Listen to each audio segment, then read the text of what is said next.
Access to Democracy is made possible by donations from the following organizations. Thomson Reuters, a global company with expertise and insight to unravel complex situations in the areas of law, tax, compliance, government, and media. Their worldwide network of journalists and editors keep customers up to speed on relevant global events. Thomson Reuters, the answer company. The division championship Minnesota Twins are looking to go all the way to the World Series in 2024. Bolstered by inspirational shortstop Carlos Correa, a healthy Brian Buxton, and rookie phenom Royce Lewis, plus a pitching staff led by Pablo Lopez and an outstanding bullpen featuring Johan Duran, the Twins are the best bargain in the major leagues, and Target Field is the best venue in baseball. Sheridan Dulas & Kins, PA, a family and criminal defense law firm, has been serving clients in Dakota County and throughout Minnesota for over 40 years. Ranked a Tier 1 Best Law Firm by U.S. News & World Report every year since 2009, Sheridan Dulas & Kins are here to help you in your most difficult life circumstances. Established in 2007, 45th Parallel Spirits was among the first 50 micro-distilleries in the United States. Based in New Richmond, Wisconsin, all aspects of production occur at our facility. If you're interested in visiting and learning more about the 45th Parallel Distillery, please check our website and plan a visit to tour our facility and taste our spirits. Truestone Financial, with locations in Minnesota and Wisconsin, has proudly served its members since 1939. Truestone engages, educates, and supports its members to ensure they have the tools to empower their financial well-being. Truestone Financial, your neighborhood credit union. Learn more at truestone.org.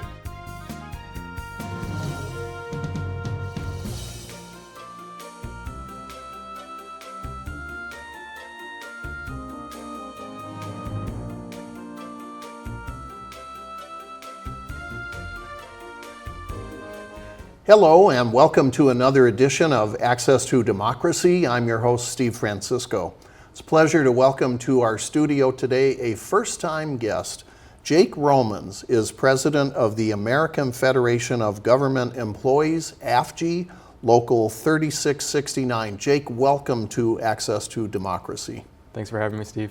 So tell our viewers, what is AFGE? Some of them may know, but spell it out for us today. Sure, we're the biggest federal union in the nation. We represent a little over 800,000 employees. Nationwide? Yes. Right. And you are president of a local union here in Minnesota, Local 3669, I believe. Correct. And who are the workers that you represent? Where do they work at? So we represent the nurses, doctors, physician assistants, professionals at the Minneapolis VA. Mm-hmm. And how many of them, how many local members do you have in your union? We're close to 1,000. We represent about 2,300 employees, and we have about 950 members right now. So the Trump administration and Elon Musk in particular, and the DOGE, which stands again for what, Department of Government Efficiency, was tasked with identifying waste, fraud, and abuse in the federal budget. And related to your interests and concerns, they have zeroed in on the Veterans Administration and have proposed making some rather drastic cuts to the VA as well as other federal agencies. They've even proposed abolishing certain federal agencies such as the Department of Education. But back to the VA, tell us about the proposed cuts that the administration is making affecting the Veterans Administration. So, and Secretary Collins is trying to deny the number, but he has said about 83,000 employees that he wants to cut. Where those employees are coming from, we don't know. Where he's going to cut, we don't know. But there is the concern that this is going to affect processing times. It's going to affect the veterans' benefits. It's going to impact potentially being seen at the VA. You know, if we don't have enough staff, the wait times are going to be longer. Mm-hmm. And we should be very clear for our viewers, if they don't know this already, that Veterans are a rather unique group in American society because if you have served in our military, the government has basically made a promise that you are going to have access to health care through the VA system, through the VA healthcare system, correct? That's correct. Yeah. And so the VA Medical Center in Minneapolis, does it just represent people from the Twin Cities or Minnesota, or do they take in veterans from other surrounding states? Yeah, we take in veterans from surrounding states. Some have come even further than that. So we help veterans if we can see them from around the country. And describe some of the different jobs that AFGE members perform for veterans. Well, we have the nurses at the bedside. We have the doctors. We have the surgeons, the nursing assistants. We have recreational therapists. It's all interchanging, right? We're all Dietitians, perhaps? dietitians, physical therapists. Because people who are in the VA medical system have lots of different needs, so there's that need for these different specialties. Right. Right. Secretary Collins has defended the proposed cuts to the VA by claiming that the savings from eliminating thousands of jobs at the VA will result in more money going directly to veterans. Is this true? I don't see how that could be true. I don't know where that money is going exactly. Well, wouldn't it take, just as these agencies like the VA were created by an act of Congress, you would have to pass legislation to change how that money would be appropriated or spent, wouldn't you? You would assume so. Yeah. Congress has that authority, but it seems like that's being bypassed right now, unfortunately. So, do you have any information for us when a veteran comes in to make an appointment to see the doctor at the VA? We've heard sometimes about extended wait times to get appointments currently. What is the story on that? How long are veterans having to wait, or is it depending on who they're seeing within the VA medical system? I mean, it depends, but if you look at the wait times, it's really not any better at the VA than it is in the private sector. So wait times are generally about the same. So when they say that the wait times are a crisis at the VA, it may have been a crisis at one point. I don't see that as a crisis right now, though. Isn't it true there has actually been a hiring freeze in place at the VA for some time and other federal agencies too? So what is the practical effect of a hiring freeze on the VA when you have people waiting to get care? What is the impact on veterans? So they did unfreeze certain positions. Such as? Nursing assistants, physicians. So some of those jobs have been opened up. It's still very hard and very slow to get in though. So that has the impact of,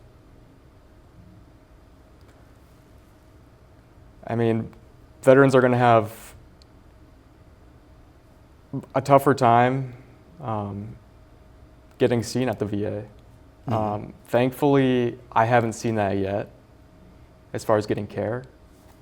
But that's what my fear is, that if the RIFs go through, the reduction in force, the terminations go through, it's paused right now. But I do worry that it will cause waiting times to rise, which is going to give them the excuse to bring that care out into the private sector. They're going to say it's not efficient to have these veterans wait, so let's bring them out into the private sector. Let's use your tax dollars to pay a private company to see the veterans. For-profit companies, enterprises. Yes. Let's drill down a little bit further on this, because I'm curious. We have many veterans who have served in various conflicts, whether back to Vietnam or more recently Iraq and Afghanistan. And many of them have come back to the VA seeking treatment for symptoms of post-traumatic stress disorder, so-called PTSD. And so if a veteran reaches out to the VA and is told that you're going to have to wait for perhaps several weeks for someone to see you, is that the type of thing you fear could happen or is happening? I do fear that. We do have a process in place for mental health. We do prioritize mental health. Sort of triage for mental health issues? Yes. Is PTSD one of those issues too? Potentially. I mean, not necessarily, depends on, especially suicide right now. We're getting very serious about suicide prevention. We always have been, but we're making a bigger push for that right now. And one of the sad stories, of course, is that too many veterans are taking their own lives as a result of service-connected mental health issues or PTSD issues. Unfortunately, yes. I'd like to focus too, if we could for a moment, Jake, on the impact of the cuts on the VA employees themselves. Are you seeing an increasing incidence of people working overtime, particularly nurses or doctors or other support staff within the VA system? Yes, so unfortunately, we have, as federal employees, nurses sometimes have to be mandated for overtime, so you have to stay for overtime, which requires some nurses to work 16-hour shifts. Very unsafe. That's incredible. Up to 16 hours on duty. On duty, yes. Isn't it true that our VA Medical Center, when you have people working those kinds of hours, as you're mentioning, it compromises safety for the veterans, and we're just not as sharp. Any of us would not be as sharp working a 16-hour day. Say a word about that in terms of quality of patient care. Yeah, so obviously nobody should be working that much. You're not going to give 100%. I think our nurses do a great job. Even if they're working that long, I haven't seen any major mistakes being made. There's the potential, a higher risk of it. That worries me a lot. But thankfully, there has been no sentinel event due to this. But I mean, a while ago, years ago, a nurse that did have to work overtime drove home and crashed and unfortunately died. They say that if you're sleep deprived, it's almost as bad as driving drunk. So that's what I worry about when they leave. I have full confidence in the nursing care. I worry about the employees' health, especially when they leave. I'm curious with these proposed cuts that you're seeing, are you actually seeing VA Medical Center staff who are basically saying, I can't do this anymore given the conditions that we're working under, and are they giving up careers and saying, I have to go do something else for my own mental health, or because of concerns similar to what we're talking about here? Unfortunately, it's mostly because of what's happening right now in the government and the attacks on federal employees. I've had many of my members reach out and say, hey, I'm leaving right now the facility, so I have to cancel my membership, and it's because of these things, and it's physicians and certified nursing, nurse anesthetists. So that affects surgeries, right? So if they're leaving, so that would result in perhaps a longer wait time to be scheduled for surgery? Yes. Yeah. Very concerning. Especially again because we have this healthcare system dedicated to the care of our veterans, people who've served our country. Exactly. Yeah. There have been a number of legal challenges to the Trump administration's attempts to cut various federal agencies, and in some cases we have some preliminary federal court orders or injunctions saying you can't do what you're proposing to do. The most recent one I've heard about had to do with the Department of Education, where I believe a federal judge just a few days ago ruled that you can't abolish this agency because Congress created it. Congress would have to weigh in on it. What is the administration saying when, well, what I want to ask you is AFGE participating in any of these lawsuits that have been filed challenging the legality of what the Trump administration and DOJ are attempting to do at the VA? Yes, AFGE has been great about litigation against this rogue administration. We are actually in the process of two major ones. One is the reduction in force, the pausing of that, which did actually get paused for now. And then also our collective bargaining rights are in limbo right now. The Trump administration is trying to say we qualify as national security, which means we no longer have collective bargaining rights, which means our collective bargaining agreement, the contract between the VA and AFGE and employees' rights needs to be suspended because we're national security. So right now we have a lawsuit on that. The judge still needs to decide on that, and we're hoping to hear back about that end of this month, early next month. And I assume you're working in coordination with other unions, perhaps, that are part of the AFL-CIO, the National Labor Federation, and with state affiliates of the AFL-CIO, other unions, correct? Absolutely. Yeah, very important. What is the reaction of some of the veteran service organizations to these proposed cuts, such as the American Legion and the Veterans of Foreign Wars or other groups? Are you working in concert with them to oppose some of these cuts or attempting to work with them? Yeah, so unfortunately there are many VSOs right now that either aren't helping or maybe trying to make excuses for what's going on. Save Our VA has been working closely with us. They have been for a long time. That's a veteran service organization. And are they national or local? Or they are national. They're smaller for sure. But they are trying to, and they have been for a long time, trying to eliminate private sector takeover of the VA, which is their main goal, which is why they're coming out and fighting for this even more. Secretary Collins actually was at the Minneapolis VA last week, and we had a rally outside.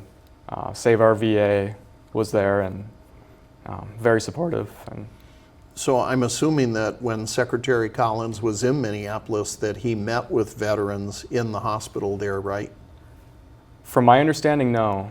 And did he meet with any of your members and ask them what they thought of the proposed cuts that the Trump administration is making? No, from my understanding, he didn't want to meet with employees or veterans. Who did he meet with? It was very exclusive. It was with the director and the executive team.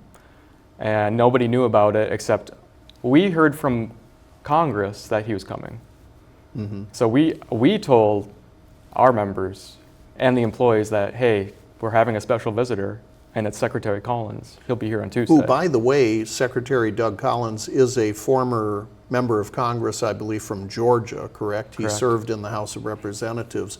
Yes. Let's bring it closer to home. Jake, what are you and AFGE hearing? What are your members hearing from their members of Congress? Where is the Minnesota congressional delegation lining up on these proposed cuts that are going to impact the care that our veterans are receiving? Well, the Democrats have been very supportive of us, very supportive of federal workers. They don't agree with the cuts. So Angie Craig, Ilhan Omar, Betty McCollum, Kelly Morrison, Tina Smith, Amy Klobuchar, they're behind us. Now, I haven't heard much, if anything, from Pete Stauber, Finstad, Fischbach, or Emmer about any of these things. My assumption is if they're not saying anything, then they support it. And Congressman Emmer, I believe, isn't he part of the House leadership? He's close, believe he's one of the whips in the House, or close to the Speaker Johnson and the Republican leadership. Yes, he's the majority whip. So that would be very concerning that to have them come out and challenge some of these proposed cuts, especially when they start impacting veterans in their congressional districts. Yeah, it's very important that people reach out to their congressperson and have them really look into what's happening and supporting federal employees, because when they support federal employees, they're supporting the veterans. So as long as Congress is behind us, and we only need a few Republican members to really get behind this and stand up and fight for veterans like they claim they do, instead of using them as a political pawn in their, it just feels like veterans are being used right now as political pawns, and that should not be how it is. And I think Republicans need to stand up and stand with the veterans. When people say that you're opposing these types of cuts at the VA, and they say, well, does that mean you're opposed to any kind of cuts or reform within the VA healthcare system? Are there in fact savings to be had, and what do you think some of those might be? Oh, there's absolutely cuts that could be made. I don't think that anyone would argue that there are places that could be looked into for cuts. Right now we're very top heavy with administration. You're talking about the VA headquarters in Washington, the people running the agency? Yeah, I think the people running the agency, as well as at the local level, I think it's a lot of managers to staff that weren't there before, that don't need to be there necessarily.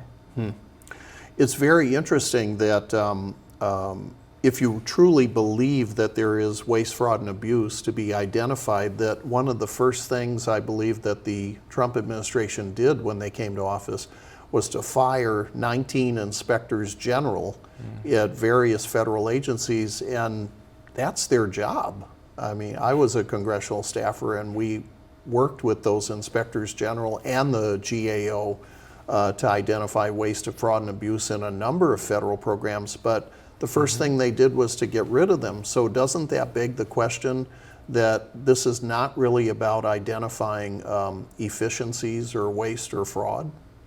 Yeah, I would say so. We actually our local filed an OIG report last summer. What's an OIG report, just so people know? Okay, it's the Office of Investigative General. They look into waste, fraud, and abuse. So we actually did have a concern with, funnily enough, 3 positions that never existed before that cost our facility, for just 3 people, around $500,000 a year. And that was really high up chief positions that were not necessary. So we filed with the OIG to look into it, and we never heard back, and then they actually just removed them. So now they're not looking into it anymore. So they were looking into it, but now have withdrawn it. I haven't heard anything. Yeah, I've followed up with them twice, and there's nothing. Again, this concern that I think a lot of people have, I hear very few people saying there's no waste, fraud, or abuse, or no efficiencies that can be achieved. But in the case of the Veterans Administration, again, underscoring this issue, the concern about how you're going to impact the quality of health care that our veterans are receiving. Well, yeah, and I also want to say that we had the PACT Act, that's back in 2021 or 2022. That actually was supposed to get veterans back into the VA, to be seen in the VA. So we grew the amount of veterans we saw, and now we want to reduce that to the 2019 levels of staffing. So we're seeing more veterans, but fewer staff. So I don't know how they're going to square that circle. Jake, I'm curious, we're down to our last few minutes here. I'm curious how many workers that you represent who work in the VA Medical Center are actually veterans themselves? Well, I know personally quite a few, but the number on average is about 30% of Really, federal, that yeah. high? Yeah. That's significant. Almost a third of the workers just within VA Minneapolis, VA Medical Center in Minneapolis, are veterans themselves. Yeah. And so if they go forward with these significant reductions in force, we can expect that their jobs could be on the line too. Absolutely. And actually, a couple of months ago when they fired the probationary employees, there was an employee who was a 100% disabled vet who was fired. Now, the judge overruled those firings. Saying they were illegal, yeah. Mm-hmm. She got her job back, thankfully, but yeah, I mean, we will see veterans lose their jobs if these RIFs go through. Mm-hmm. And again, just to underscore this issue, the amount of time that the VA is spending, the VA administration is spending identifying where they can cut within their agency, that's time that's not being spent taking care that veterans get the care that they need and deserve. Exactly. And they're not telling us where they're coming up with that, why they're doing it. They're not really, they're being very opaque about everything. They're not telling us anything. The New York Times did a story several weeks back where they actually went and looked at some of the alleged savings that DOJ was identifying, and I'm sure you're familiar with this story. They found that in many instances, DOJ had made big mistakes, significant mistakes, and one can question whether those were intentional or unintentional. But what the New York Times found was that they were exaggerating savings. They were scoring savings that were actually from reductions that may have been made in the previous administration, or counting things that had never happened at all and saying, so it would be added into this big grand total figure of savings. So when you have that, doesn't it cause you to question the credibility of DOJ and the way they're doing their job and the lack of transparency and accountability?